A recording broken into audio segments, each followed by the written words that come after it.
The letter arrived on a Tuesday, the kind of Tuesday that feels so ordinary it barely deserves a memory. I was standing barefoot in my kitchen, coffee going cold on the counter, staring at a stack of unpaid bills I'd been pretending not to see. When I pulled the envelope from the mailbox, I almost tossed it aside with the rest of the junk, until I saw the law firm's name embossed in ink so dark it looked bruised into the paper. Inside was a single sentence that knocked the breath out of me. You are the sole beneficiary of the Whitmore estate, totaling approximately 1,300 acres of land, including all residential and commercial holdings governed under the Whitmore Valley Homeowners Association. I read it 3 times, then a 4th. My hand started shaking somewhere between disbelief and laughter. My Uncle Harold, reclusive, sharp-tongued, and notoriously allergic to human interaction, had died 6 weeks earlier. We hadn't spoken in years. I remembered him as a man who once told me, at Thanksgiving, that most people deserve the rent they can't afford. I sank into a chair, heart racing. 1,300 acres wasn't just land. It was power.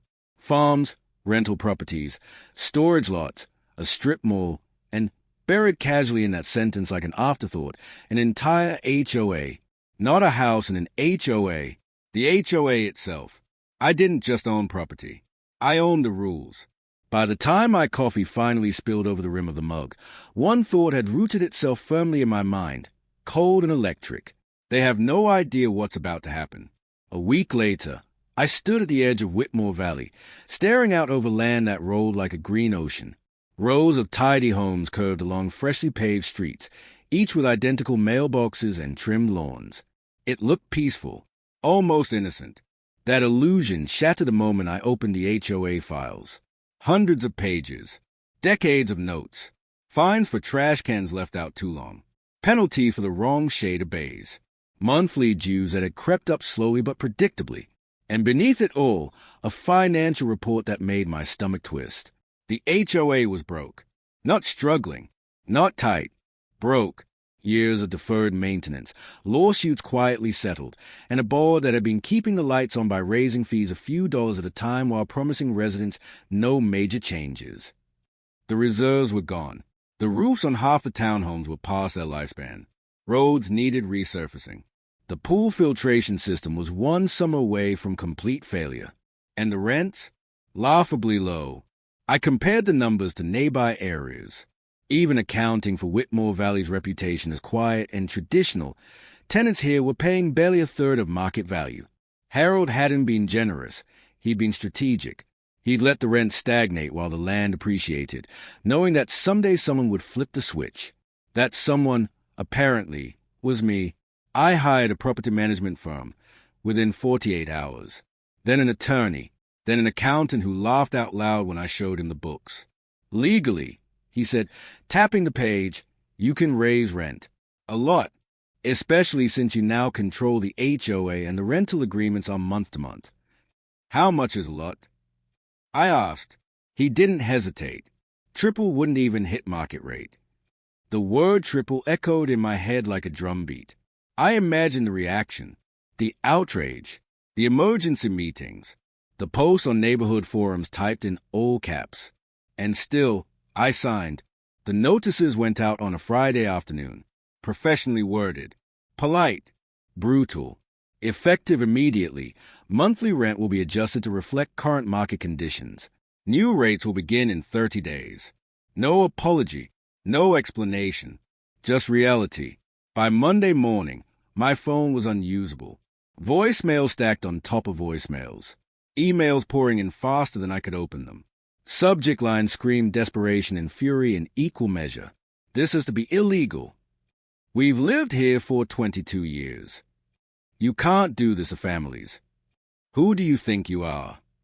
At noon, my property manager called. They're organizing, she said, voice tight. Emergency HOA meeting tonight. They think if they vote you out, it'll stop the increase. I smiled despite myself. They can try. That evening, I attended my first HOA meeting, not as a resident, but as the owner of the board, the land, and every rule they'd ever use against each other. The community sent a buzz like a kicked hornet's nest. People packed the folding chairs, standing along the walls, faces red with anger and fear. When I walked in, the room went silent. A woman in the front row stood up. "You can't just come in here and destroy our lives." I waited, let the tension stretch. "I'm not destroying anything," I said calmly. "I'm correcting it." Boos erupted. Someone shouted that I was greedy. Another yelled that they'd sue. A man in the back waved a printed copy of the bylaws like a weapon. I raised my hand. "You've been underpaying for years," I continued. "Not because you earned it, but because the system was lying to you. This place was bleeding money. Repairs ignored. Safety issues postponed. You weren't stable. You were subsidized." That didn't calm them, but it did quiet them. I own the HOA. I finished. I own the land. And I'm not asking permission. That was the moment I realized something important. This wasn't just about rent. This was about control, and what happens when people discover they never really had it to begin with. By sunrise the next morning, Whitmore Valley had turned into a war room. I didn't even have to drive through it to feel the tension. My phone made sure of that. Missed calls from numbers I didn't recognize. Email CCing half the neighborhood. A Facebook group titled Save Whitmore Valley that ballooned to 800 members overnight. Someone had even made a logo, a little house wrapped in a heart, bleeding money. The irony was almost impressive. My property manager, Elaine, met me at the office with a stack of printed screenshots like evidence in a trial. "They're mobilizing," she said. "Petitions, lawyers, media threats. They think if they shame you publicly, you'll back down." "Will they?" I asked. She studied my face for a second. "No," she said finally. "You don't have that look." By 10 a.m., the first protest formed. A neat line of residents stood at the entrance to Whitmore Valley holding handmade signs. "Homes, not profits. HOAs are not kings. People over greed." One man had brought a bullhorn. He was using it very badly. Local news vans arrived by lunch. That part one hadn't expected. Not so fast. Apparently, entire HOA owned by one person made for great headlines. I watched the broadcast from my office as a reporter stood in front of the familiar brick entrance sign, her tone grave. "Residents say they were blindsided," she said. "Many fear eviction. Others say this move could destroy the community." No mention of the crumbling infrastructure. No mention of the falsified reserves. No mention of the decade-long deception that had kept dues artificially low while liabilities piled up like rot under fresh paint. That was fine. I wasn't here to win a popularity contest. Still, the backlash intensified. Elaine briefed me every hour. 3 tenants had stopped paying rent immediately in protest. One elderly couple claimed medical hardship and threatened to go viral on TikTok. A group of homeowners, actual owners, not renters, were furious too. Even though their mortgages weren't affected, they feared plummeting property values. "They think renters leaving will tank the neighborhood," Elaine said. "They're wrong," I replied. "Vacancy will reset it." That afternoon, the HOA's former board members requested a private meeting. These were the same people who had quietly rubber-stamped years of half measures and wishful accounting. Now they sat across from me, stiff and defensive, like kids called into the principal's office. "You're moving too fast," said Martin, the former president. He had a nervous habit of straightening papers that didn't need straightening. "There are processes. Community trust." "Community trust," I echoed. "You mean the trust you broke when you hit the reserve shortfall?" His jaw tightened. "We were protecting people." "No," I said. "You were postponing consequences." A woman named Denise leaned forward. "You could have phased this in. 10% increases. 15. And still be bankrupt in 5 years," I replied. "The math doesn't change just because it's uncomfortable." They threatened class action lawsuits. I slid my attorney's card across the table. They talked about moral obligations. I pointed to legal ones. They finally left, pale and furious. That evening, the first move came from the residents. They voted. Not that it mattered, but it was symbolic. An emergency HOA meeting, live-streamed to hundreds, where they voted unanimously to remove current ownership authority and freeze rent increases. Elaine watched the stream with me, arms crossed. They really think that works. I muted the video. Let them have their theater. Within an hour, my legal team issued a response. The vote was invalid, unenforceable, and legally meaningless. Ownership could not be voted out. Authority could not be seized. Contract would stand. That's when the mood shifted. Anger turned into panic. People started doing math. Real math. Families realized they couldn't afford the new rates. Long-time renters realized loyalty had no legal weight. Some begged. Others raged. A few tried to negotiate individually, offering long-term leases or maintenance help in exchange for lower rent. I declined them all, not because I lacked empathy, but because the system couldn't bend anymore without breaking. By week 2, the first move-outs began. U-Hauls lined the streets like a slow funeral procession. People who had lived there for decades packed their lives into cardboard boxes, glaring at every passing car like it was complicit. The Facebook group turned from outrage to despair. Posts about school transfers, about elderly parents, about nowhere else being like this place used to be. I drove through Whitmore Valley one evening, windows down, absorbing it all. The silence felt heavier than the protests. Lawns went unwatered. Porch lights stayed off. For sale signs appeared on homes owned by landlords who didn't want to deal with the uncertainty. But something else happened too. Applications rolled in. New renters, higher income, younger, less sentimental, saw opportunity. Renovated units at still below market rates. Quiet streets. Proximity to the city.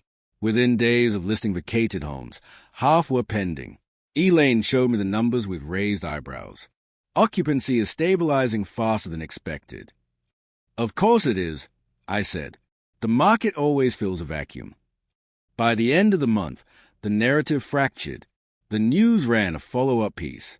This time, they mentioned the HOA's prior financial mismanagement.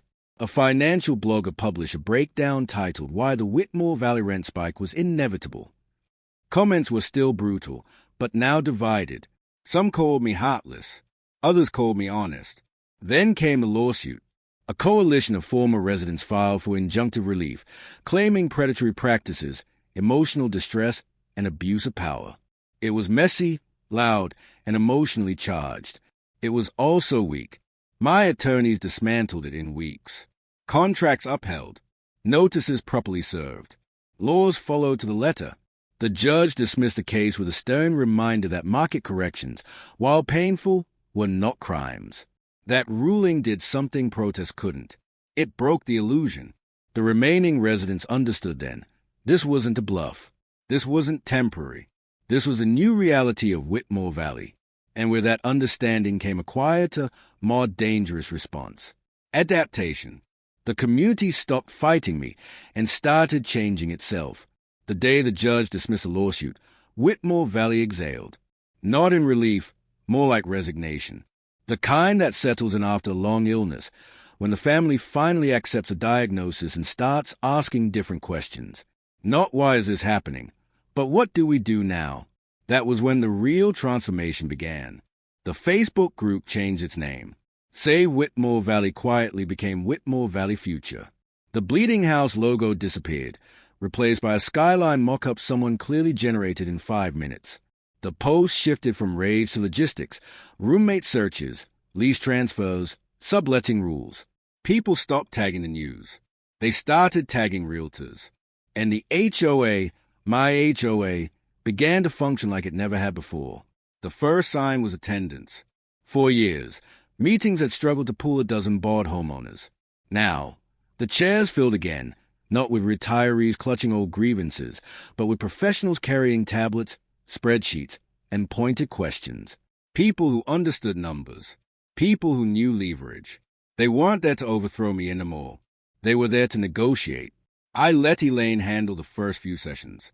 I watched from a distance, listening to recordings, reading summaries. Residents asked about capital improvement timelines, about road resurfacing schedules, about whether the pool would finally be rebuilt instead of patched. The tone wasn't warm, but it was rational. They'd accepted something fundamental. The illusion of community control had been replaced by ownership, and ownership changed everything. Within 60 days, the visible decay that had plagued Whitmore Valley for years began to reverse. Contractors resurfaced the main roads at night to avoid traffic. Roofing crews replaced shingles that had been curling since the last administration. The pool complex shut down for 3 weeks and reopened with a new filtration system that didn't smell like chlorine and regret. People noticed. First time they fixed anything in years, someone commented online. They didn't tag me. They didn't thank me. But they noticed. Rent stabilized. Vacancy dropped below 6%. The new tenants, software engineers, remote consultants, medical professionals, weren't loud. They didn't decorate their lawn for every holiday, but they paid on time. They followed rules. They didn't fight fines because they'd actually read the bylaws. That caused friction. Long-time residents felt displaced even if they hadn't moved. The culture shifted. Fewer block parties, more privacy, less gossip. The valley was becoming something else, cleaner, quieter, sharp-edged, and valuable. Property values climbed faster than expected. Homeowners who had cursed my name months earlier now watched their Zillow estimates jump by 6 figures. Some tried to hide their satisfaction. Others didn't bother. I got my first thank you email in early fall. It was short, awkward. I didn't agree with what you did, but I sold my house last week. I'm retiring early. I guess, thanks. I stared at the screen for a long time before closing it. Power, I learned, isn't loud when it works. It's subtle. It reshapes incentives until people convince themselves they wanted the outcome all along. But power also attracts attention. Investors started calling. Land developers, commercial brokers, private equity firms with polite voices and aggressive spreadsheets. They all wanted a piece of Whitmore Valley now that it was stabilized. They talked about mixed-use zoning, upscale retail, luxury townhomes on the undeveloped acreage. You could double your return in 5 years, one said confidently. I didn't say no. I said not yet, because I'd started to see something they hadn't. Whitmore Valley wasn't just land. It was an ecosystem, one I now controlled end-to-end. Rules, pricing, enforcement, expansion. I wasn't reacting to a market anymore. I was shaping one. That realization hit fully during an HOA meeting I decided to attend in person. The room went quiet when I walked in. Not hostile, not welcoming, just alert.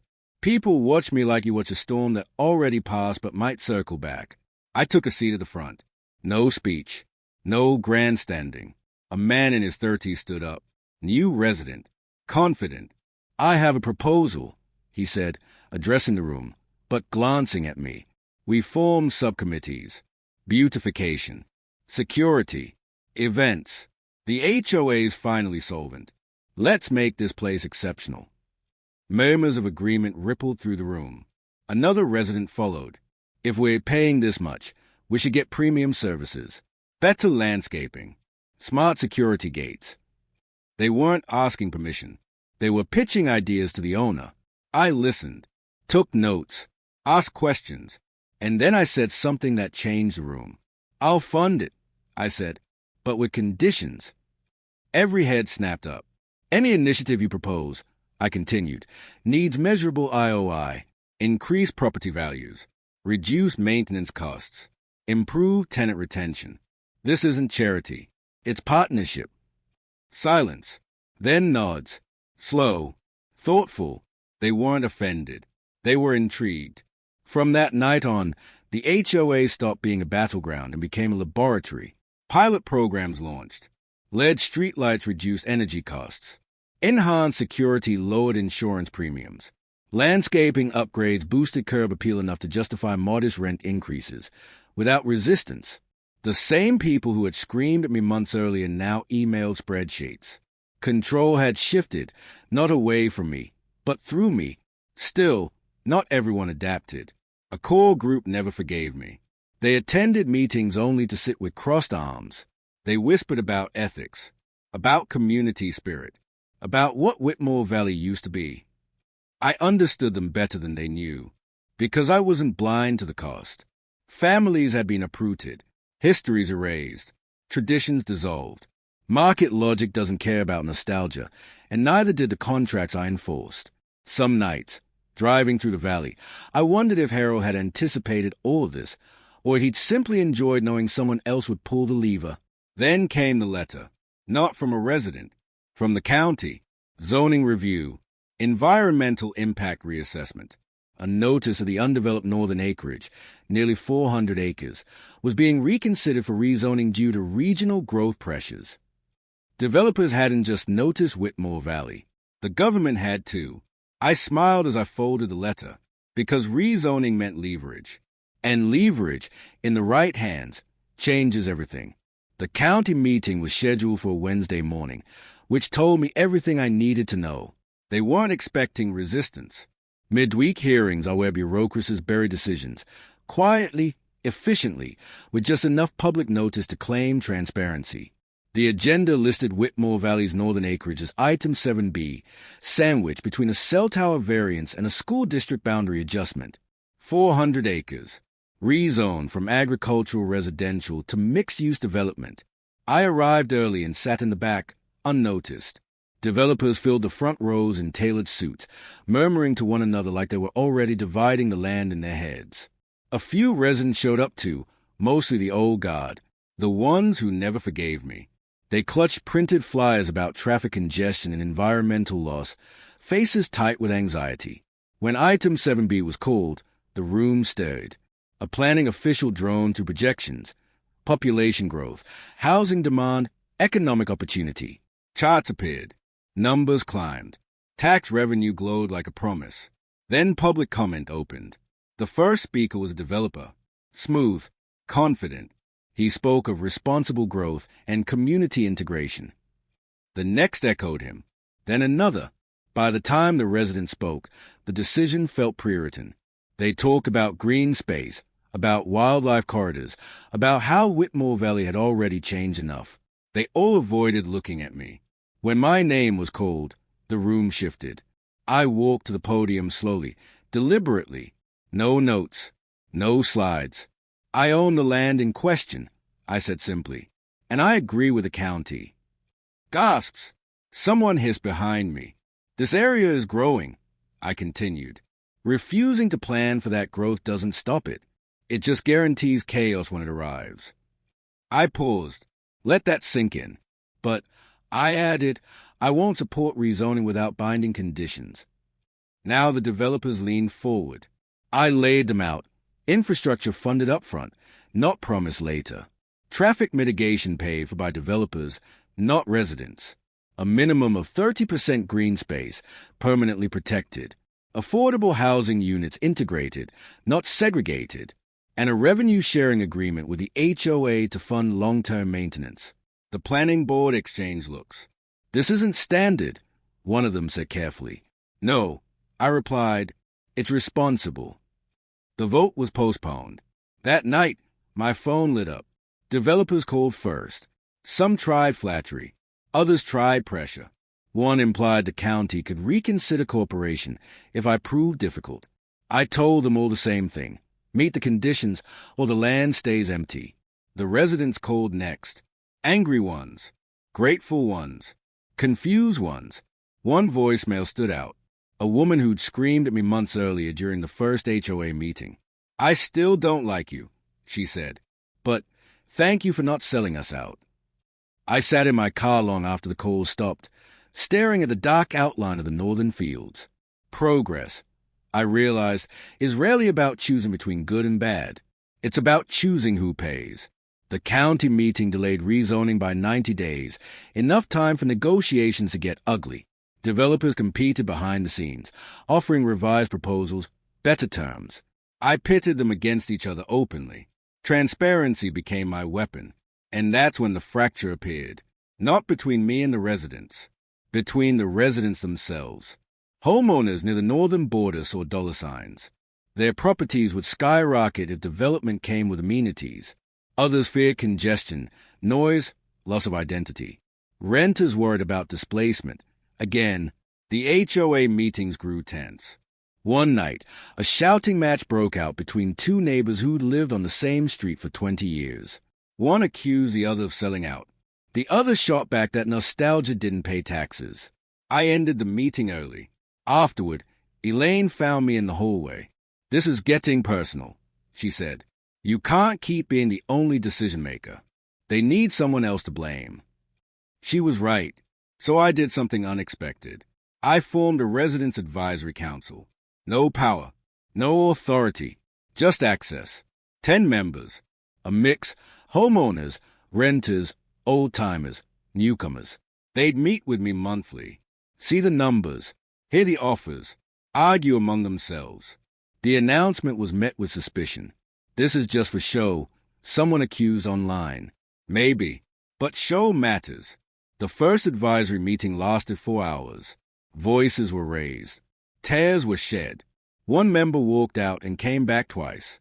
But something happened in that room that hadn't happened before. They saw the trade-offs. They saw that every demand had a cost. Every preservation came with concession. Every delay meant lost leverage. When the rezoning proposal returned to the county, it was different. Still mixed use. Still growth. But shaped. Lower building heights near existing homes.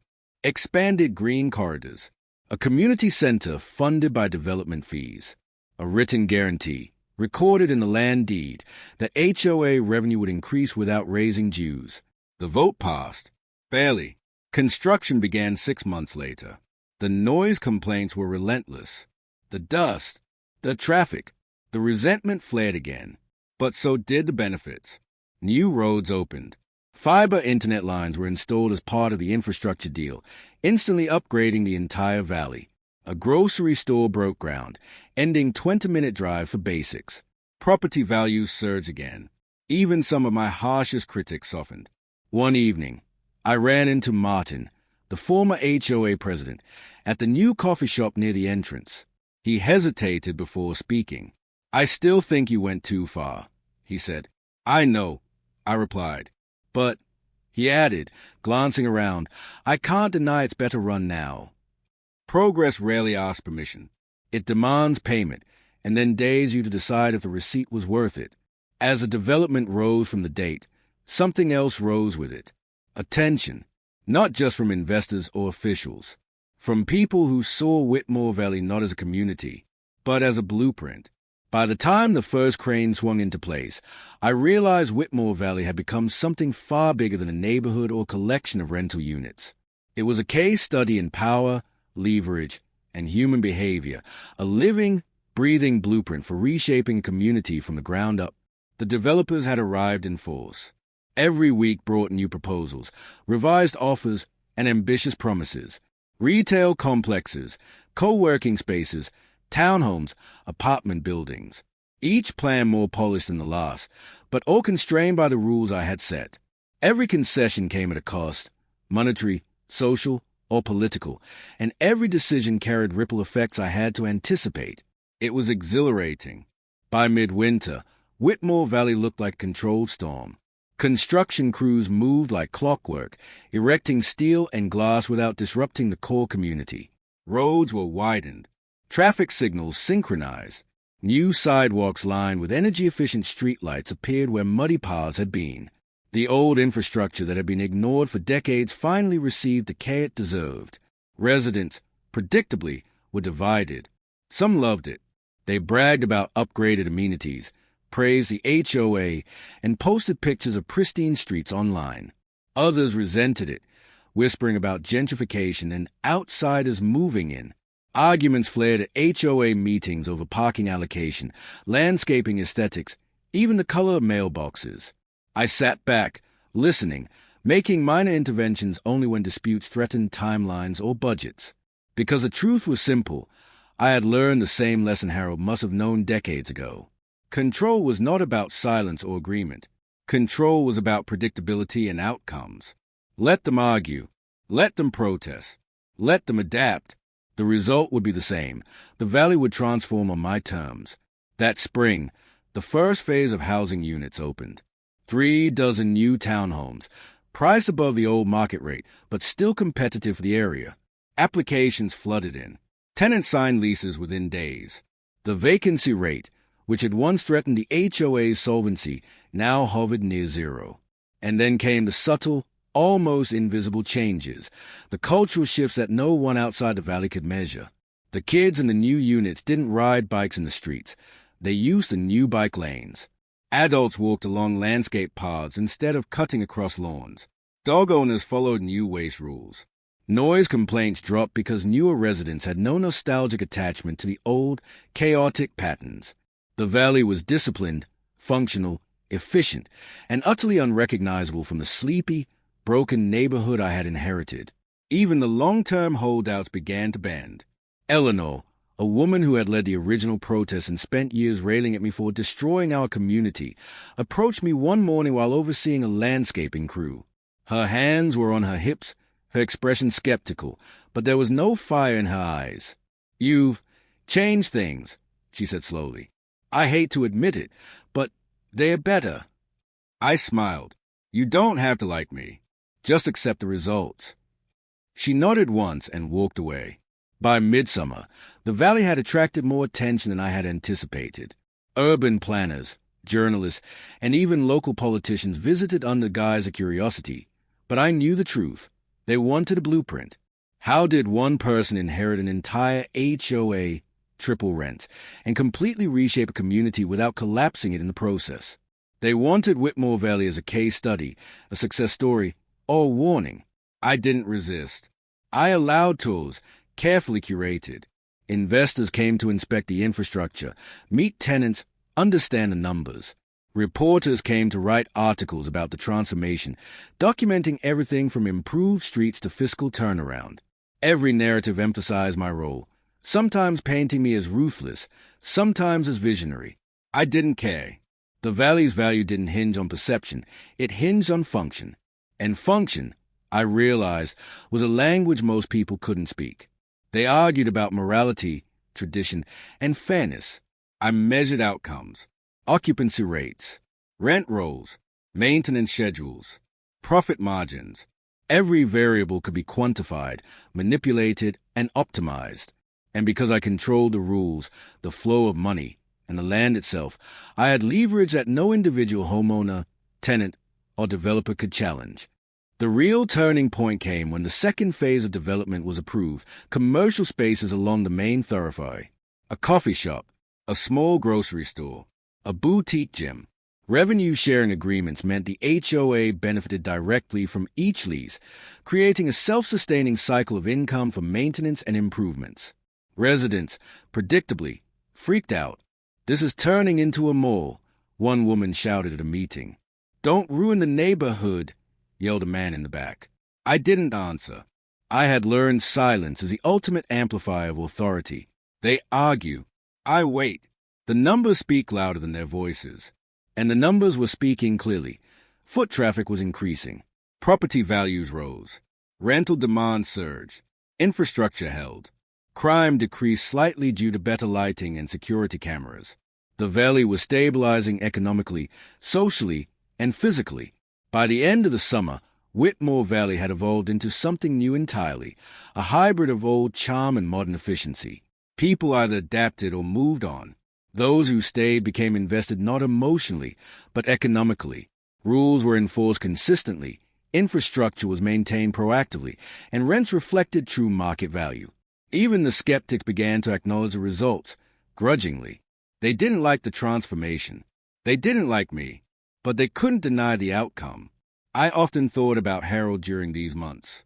He had left me this inheritance as a puzzle, a challenge, and perhaps a test. I understood him better now, not as a family member, but as a strategist. He had engineered a system that required intervention, manipulation, and decisiveness to survive. Left alone, Whitmore Valley would have continued to decay. With the right hand at the helm, it could thrive. I had learned the most valuable lesson of all. Legacy isn't about what you leave behind. It's about what you do with it. By autumn, construction crews were finishing the third phase. The northern acreage was fully zoned, partially developed, and the rest reserved for parks and green space. Developers who had once tried to bully me were now compliant, navigating the terms I had set as if they were law. Tenants and homeowners alike were beginning to understand the concept of leverage, not in theory, but in practice. Whitmore Valley was no longer just a neighborhood. It was a machine, a living, profitable ecosystem under a single, firm hand. and the hand that guided it was mine. But even as I surveyed the valley from the new observation deck overlooking the northern fields, I felt a nagging sense of caution. Change had a cost. Resistance had its consequences. And while the valley was thriving economically, the human element, anger, jealousy, attachment to the past, remained volatile. That volatility, I realized, was a final variable, the one I couldn't control with contracts or spreadsheets, and it would soon make itself known. Winter had settled over Whitmore Valley, blanketing the newly paved streets and manicured lawns in a cold, quiet calm. From my office window, I could see the northern acreage in its partially developed glory, townhomes rising like chess pieces, commercial lots standing ready, and preserved green spaces acting as buffers between the old and the new. It was a sight both satisfying and unnerving, because while the valley had been transformed, the human element, the one I could never fully control, still churned beneath the surface. The first sign of trouble came in the form of whispers. Small, subtle, almost imperceptible at first. Residents who had tolerated the changes now questioned minor details. A curb cut here, a light fixture there, the placement of a new mailbox. They weren't voicing outrage publicly yet, but the tone had shifted. Discontent had returned, though quietly, strategically, and deliberately. I knew the valley too well to ignore it. Elaine suggested a series of town hall meetings to air grievances, but I had learned from past mistakes that giving people a stage often amplified chaos instead of containing it. Instead, I called a private session with the advisory council I had formed months earlier, a mix of homeowners, renters, old-timers, and newcomers. 10 members, each representing a slice of the valley's now complex demographic.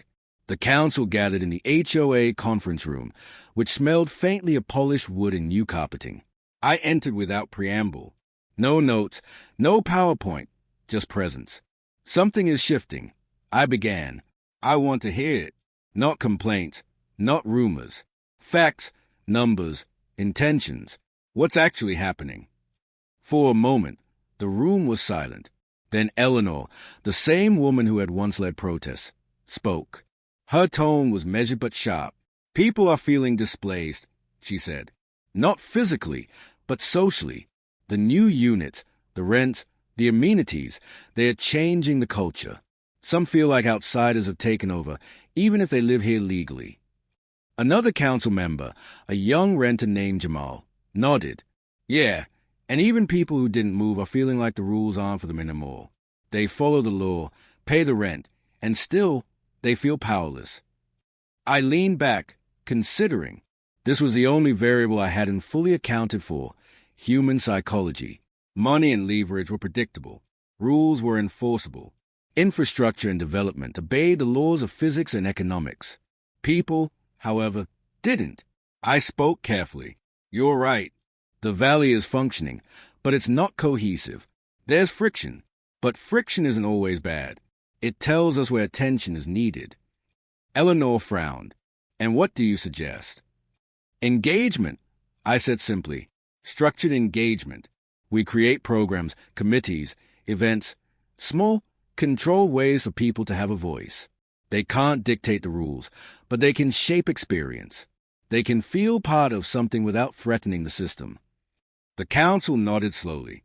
We spent the next 3 hours designing a pilot program, community-led maintenance days, social events, small advisory committees for green space and amenities. Rules would be clear, budgets transparent, and influence limited, but tangible. The goal was simple: channel the human variable into predictable pathways. Within weeks, the pilot programs launched. The effect was immediate and profound.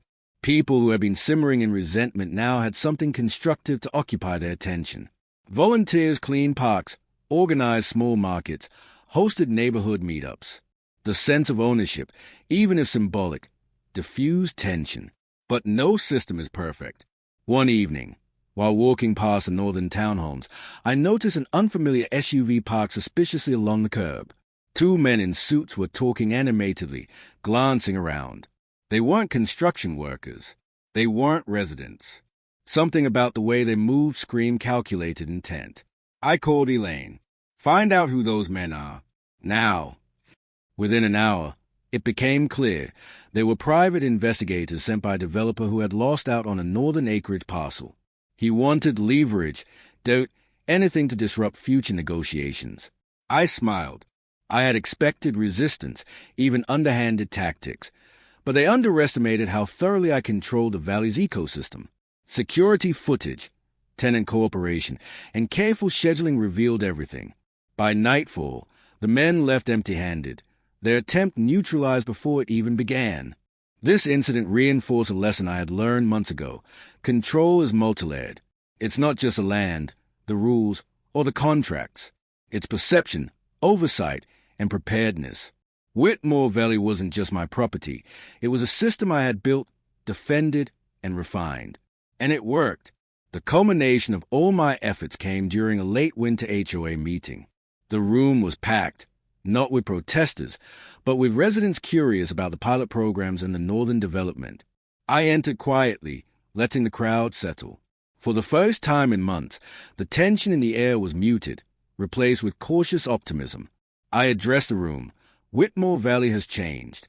Some of you have resisted it, some have embraced it, and some are somewhere in between. But here's the truth. The Valley works now because of structure, rules, and disciplined oversight. That's not going away. A pause. Then I continued. What can change is the experience of living here. That's why we've launched programs giving residents limited but meaningful influence over their environment. You can participate, shape the culture, improve your experience. But remember, rules, contract, and systems remain unchanged. They are the foundation. The room absorbed it. There was no applause, no cheers, but I could see it in their eyes, comprehension, even grudging respect. They understood the hierarchy of control and influence.